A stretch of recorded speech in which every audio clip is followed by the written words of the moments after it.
What's going on, guys? Welcome back to a special edition of the Six Borough Sports Podcast. I am your host, Rick Garino. And can you feel it in the air? Do you smell it? Do you hear it? It's March Madness, baby. Selection Sunday is over. We made it. Playing games start Tuesday and Wednesday in Dayton. And then Thursday, Friday, Saturday, Sunday, we have the 4 greatest days in the calendar year for sports upon us. We made it. And as down in the dumps as I have been about Seton Hall, they're not important at the moment. I do want to give a shout out to Local Hoops. They had a pop-up shop at the Big East Tournament this past week, and their merch freaking rocks, dude. Like, I went in there. The vibe was so cool. I love the simplicity of the Seton Hall hat. They have it for every Big East team. I'm pretty sure they have it for Duke, Purdue as well, who are very much in the tournament at very high seeds. So I'm not even being paid to say this. I just love that merch. Go do yourself a favor. If you're a college basketball fan, you will love them. Go check them out. I kind of wanted to just get right into the seedings and the regions, and we're going to go over them right now. The East region, also known as the region of doom, death, and despair, because, my God, this is going to be an absolute gauntlet for everyone involved. The top seeds are Duke, UConn at number 2, Michigan State at number 3, Kansas, number 4, and St. John's at 5. Now, I have UConn and St. John's, the only 2 Big East teams in this region, as the upset alerts at this point. UConn, after last night's performance in the Big East Tournament, they do not look ready for March. That was a pitiful, pitiful game from them.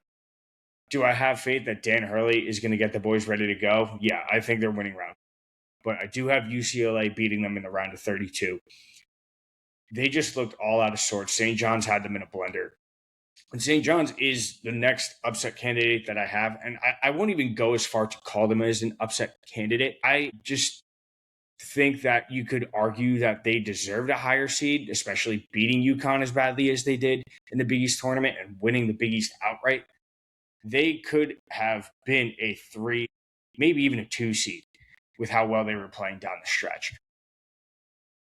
But they are in the part of the bracket where they are going to have to go through Kansas in the round of 32 and then Duke in the Sweet 16. And to no real fault of their own, it's really the committees at this point. They are probably going to be losing to Duke. I don't think Duke is going to let them off the hook the way that UConn did. And it's going to be a lot of angry St. John's fans in my comments. There already are, for me, apparently not giving them credit for winning yesterday, where I'm just more mad at UConn than anything. But I don't think St. John's, because of where they in the bracket in the East region, I just don't think they have a chance to go to the Final Four. I'm sorry, I don't. Because if Kansas doesn't get them, Duke is going to. We all know it. Michigan State, I don't know what to make of them. They have been relatively inconsistent all year. They have played well, but when they have opportunities to get big wins, like when they had Michigan the other day, they really didn't play as well as they could have. I know it was a home game at Michigan, but Michigan State really had the opportunity to win that game, and they just couldn't figure it out. Kansas, Darren Peterson decides he wants to play the entire tournament, then Kansas is absolutely a Final Four contender without a doubt. If he is going to be not playing 38 minutes a game, then Kansas might not go as far as they think or their fans think they should be able to go. Which is, I legitimately do think if he is their starting, if he's in the starting lineup for 38 minutes a game, they are absolutely able to go to a Final Four. Duke is just too good this year. I know they're a little banged up. I have them coming out of the East region. A couple of the dark horses that I do have Ohio State and TCU. I think anyone in that 8-9 matchup can make some noise, whoever comes out of that. USF has been playing pretty good ball. I think they have an opportunity to do something in the 6-11 spot. UCLA, also, I said I have them beating UConn. I truly think that Mick Cronin is going to have their boys ready. UCLA has been playing well as of late. I know they didn't do super great in the Big Ten tournament, but I'm assuming that has more to do with them traveling all the way to Chicago from Southern California than anything. In the West, Arizona is the 1 seed. They are right now the most complete team in the country. They're healthy. That semifinal game against Iowa State was the best college game of the entire year so far. If you did not get to watch that, I'm sorry for you, because especially the last 5 minutes where it just seemed like Iowa State and Arizona were trading like the most clutch threes I've ever seen, just back and forth. The shot making ability from Arizona was insane. They don't need to take threes, and they don't take a lot of threes, but they don't need to take them because they are so efficient offensively around the glass. Koa Pete is an animal. Anthony Del Orso is a 3-level player where he can score on you at any point on the court. And he showed that off in the Big 12 tournament. Purdue as a 2 seed. This really surprised me coming out of this. They were a 7 seed in the Big 10 tournament, and they just went on to win the whole thing. They just came off beating Michigan by double digits. So obviously they jump up tremendously. Michigan is the other 1 seed. We'll get into that in a little bit. But in my eyes, this makes the Big 10 seem overrated.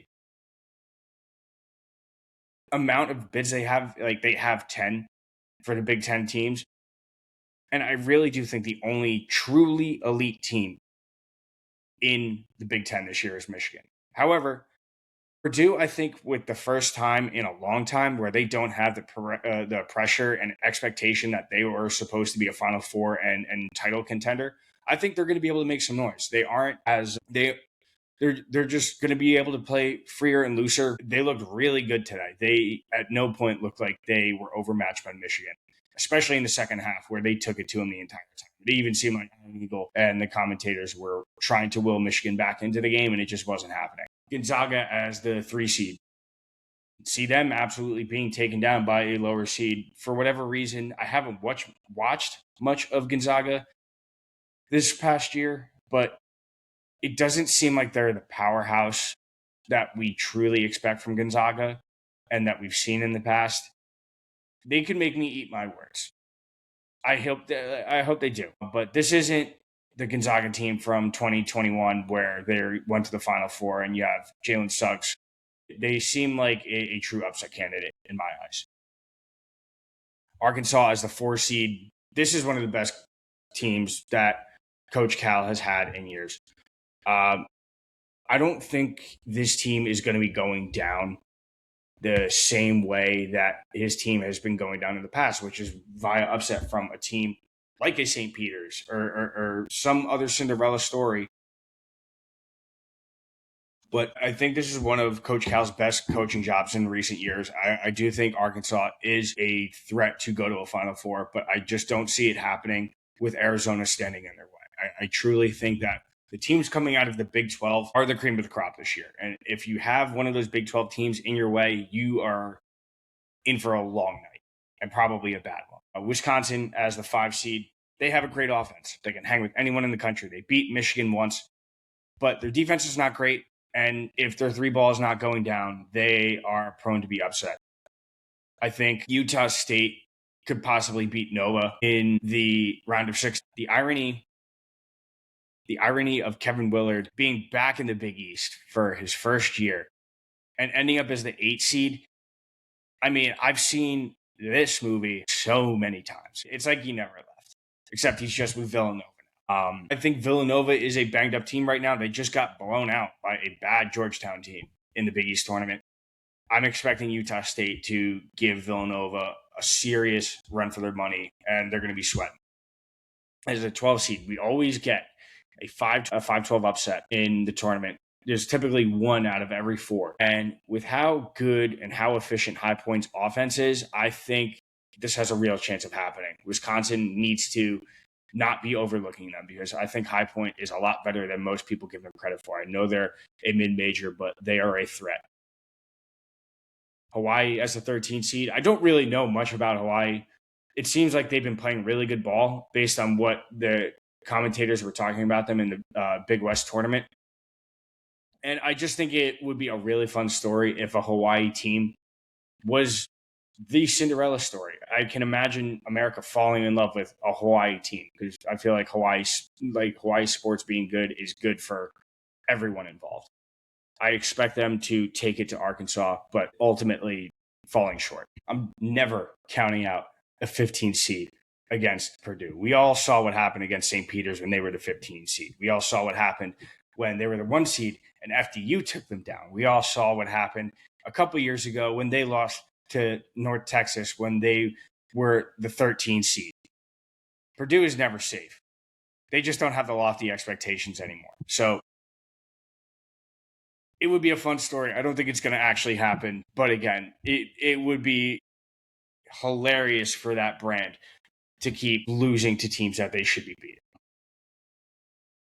Going into the Midwest region, we have Michigan as our top seed, but LJ Kayson is injured. I don't believe he's going to be back for the start of this tournament. They just got dogged out by Purdue in the Big Ten championship. They looked really shaky against Duke. They got pretty handily beaten then. And just now against Purdue, it seems like a hell of a time for what seemed like it was going to be the number 1 team in the nation. Going into this tournament a couple weeks ago, all of a sudden, like they have cracks in their armor and pretty decent ones of that. I personally have them as the weakest 1 seed in the tournament at the moment. Number 2, Iowa State. I have them coming out of this region. Iowa State could arguably be a number 1 seed. I think right now they could absolutely beat Michigan, and that's what I have. I have them coming out into the Final Four. They have a great offense. They have a great defense. That game, again, going into what we were talking about with Arizona, any one of those teams could have won that game. Iowa State is very dangerous. They are probably the second best team in the Big 12. It's a toss-up between them and Houston, and we'll get into that in a little bit. Virginia at number 3, they're not really a dark horse per se, but they are also pretty sneaky good, as in they have some upset potential in the higher seeds. Number 4 seed is Bama, currently the highest scoring team in the nation. They can beat anybody on any given night because they know how to score and they can put up 90 to 100 points on you at any given time. Most defenses cannot keep up with that. Texas Tech, if it wasn't for the JT Toppin injury, I'd say that they were also going to be an easy 2 seed and we could put Iowa State at the 1 seed. Texas Tech was really good for a long time this season. And their Big 12 pedigree is going to carry them far in the tournament, but they're not going to be able to get past the JT Toppin ACL tear. As good as they are, you need JT Toppin on the line. Some of the dark horses that I have for the Midwest region is St. Louis. I have them beating Georgia in the first round. They're a 9 seed, and they're in the 8-9 game with Georgia. They are a real threat. Robbie Avila is electric. I saw him years ago when we were playing them in the NIT final in Indiana State. That kid could ball. He looks a little goofy with the rec specs, but he actually he's an awesome player to watch. Miami of Ohio. This is the big topic for everyone, right? In the play-in game, I have them beating SMU, and there's a lot of disrespect being thrown their way. I expect them to hang, especially as an 11 seed and a 6 seed game. That's typically where we also see most of our upsets outside of the 5-12. I think Miami of Ohio is tired of hearing all of the chirping go their way, especially from the national media. And they're looking to prove a bunch of people wrong. Santa Clara as the 10 seed. This is one of the most offensive, efficient teams in the country, finishing second in the West Coast Conference tournament to Gonzaga.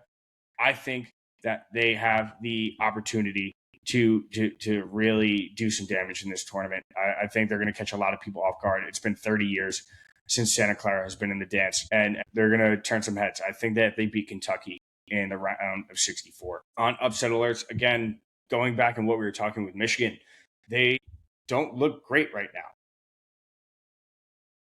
They are really struggling, and they're just not beating teams the way that they were beating them 3 weeks ago. Kentucky, I know it's not Coach Cal anymore, but Kentucky has been super inconsistent all year. Again, Santa Clara, I have them picked right now in my bracket to upset them. Tennessee, if they're playing Miami of Ohio in that 6-11 matchup on Friday, they're absolutely going to get a run for their money. I think Miami of Ohio is looking to prove a ton of people wrong. And Tennessee is not one of the better teams coming out of the SEC. I feel like there's plenty of other teams in the SEC that I can see going further than that. All right, out of the South region, the top-seeded Florida Gators. They are an elite team, but they are very beatable. They are not last year's Florida Gators. They just got blown out by Vanderbilt in the SEC tournament. They would be playing each other again in the Sweet 16 if they made it that far. I think Florida is very vulnerable. They just don't have a X factor that's going to really propel them into the Final Four this year. 2 seed, we have Houston. I think this Houston team might be better than last year, and I think they're playing angrily. They have the best defense in the country. Kingston Flemings is going to be a perennial all-star in the NBA and a lottery pick. I think they want revenge on Florida from last year. I think they're going to see each other in the Elite Eight if they make it that far. And I expect Houston to make it out of this region as South Region champs. Illinois, this has been the highest scoring Illini team since the Final Four 1989. I don't know too much else about them besides that, but Illinois is typically a decent tournament team. I expect them to go to a Sweet 16, but then they're going to lose to Houston. Vandy, they just ran out of gas against Arkansas today. They were on a tear. I mean, they beat the crap out of Florida, who some were saying before this week were back to being title contenders again. After seeing what Vandy did to them, I think Vandy can go on a run, but I think that Florida is going to want some revenge. I think ultimately they see each other in the Sweet 16, and Florida gets back what they lost in the SEC tournament. Number 4, we have the Nebraska Cornhuskers. Shout out to Nebraska ball. I mean, what a story for them this year. No one really expected them to get this far. They were one of the last unbeaten teams in the country outside of Miami of Ohio, and they've just been a really great time to watch every time they're on TV. I think that they are going to win their first ever tournament game this year. They're playing Troy in the round of 64. It should be a game that they should win because Troy, while a threat, they're just not on the same level as Nebraska. I don't expect an upset here. I think Nebraska gets the job done, but they're ultimately going to fall to Vandy, who's a 5 seed in the next round. Vandy ran out of gas today against Arkansas. What we were saying before about this being one of the better coach teams of Coach Cal's career, I think that holds true, especially after today. The SEC tournament was a dogfight, a lot of upsets. Vandy is going to see Florida in the Sweet 16. We talked about this. I think Florida ultimately wins again and gets a little bit of revenge. I do have a couple dark horses for this region in particular because I do think that this region has the most potential dark horses and Cinderella runs. Clemson, I think, is the second best ACC team besides Duke. They have been playing very well all year. I know they've been towards the back of the bubble, but the ACC has really been weak this year. It's just been Duke and really no one else. I think Clemson is absolutely a candidate to make some noise. Going into the next one, McNeese as a 12 seed. They are the perennial 12 seed. They seem to be in the 5-12 matchup every single year. They win that conference from where they're coming from every single year. And they're always a threat to upset. There was a couple years ago where they actually won a game or two. Last year, they were a very popular pick to upset, but they didn't end up getting it done. I do think they're a threat. I don't think it actually ends up happening. I do think Vandy is on a mission right now. I think they discovered that they can win and that they're really are a top team in the country. VCU, they are also one of the hottest teams in the country. I know if they didn't win today, that they would have been in the first 4 out. I'm never going to forget the VCU 2011 Final Four run. I think that they absolutely have the ability to beat North Carolina. Right now, North Carolina without Caleb Wilson is in a really bad spot.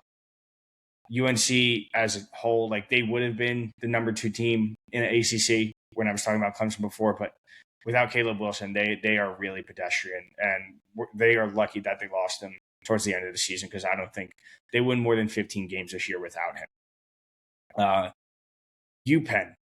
I don't know if anyone got to watch this game, but that dude, TJ Power on UPenn, what an absolute dog.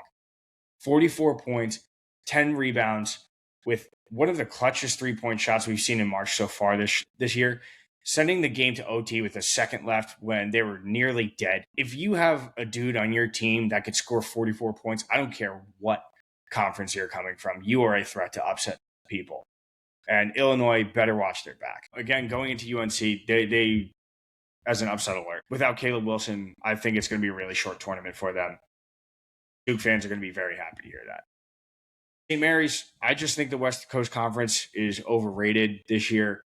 St. Mary's, it's always talked about like they are a threat to do something in the tournament, but they never actually do. Maybe they win a game here or there every couple of years, but they're never like a team that's consistently making the Sweet 16. They're not a Gonzaga. They're always overshadowed by Gonzaga.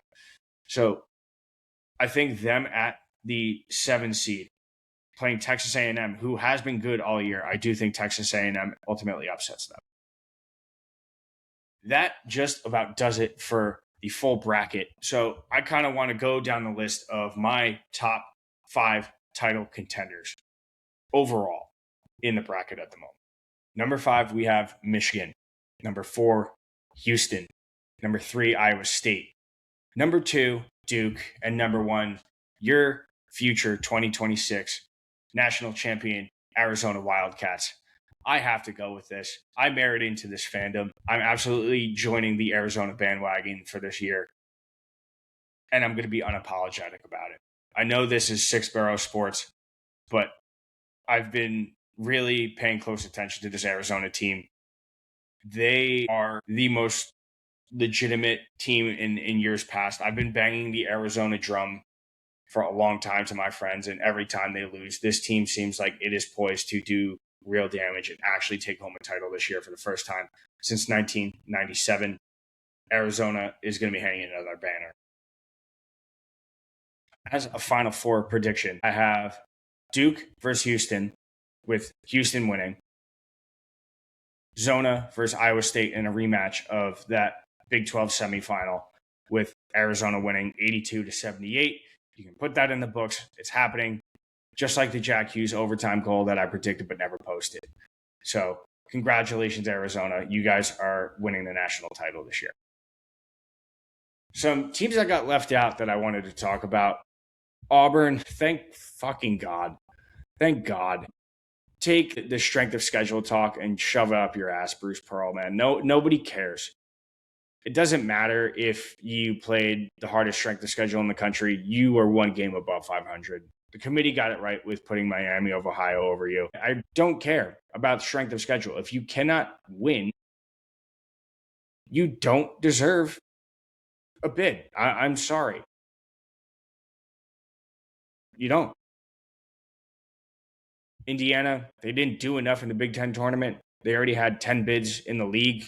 I don't know how the Big Ten already deserves 10 bids, but Indiana, again, if they made it 11, that would have been a little overkill. They did not do enough in the Big Ten tournament. They needed to go on a run, and they just couldn't do it. The same thing with Oklahoma. They were on the cusp, but they bowed out of the SEC tournament way too early. So with that, I think we're going to wrap up today, but I wanted to so that's going to do it for today's episode. I know it was a little shorter. We're going to be having a lot more reaction content coming out this past week, especially when the games get going. It seems like you guys have been digging a lot of what I've been doing on Instagram and YouTube lately, so I'm going to keep uploading that. So just make sure, if you're listening on Spotify for the first time, if you're listening on YouTube for the first time, make sure to like, follow, subscribe, whatever that button is. And I will see you next week as we recap everything that happened in the past week. Go Team USA. They are playing the Dominican Republic right now. USA's down to the Dominican Republic 1-0 right now in the bottom of the third. I'm going to have to recap everything that has happened with the Team USA fiasco.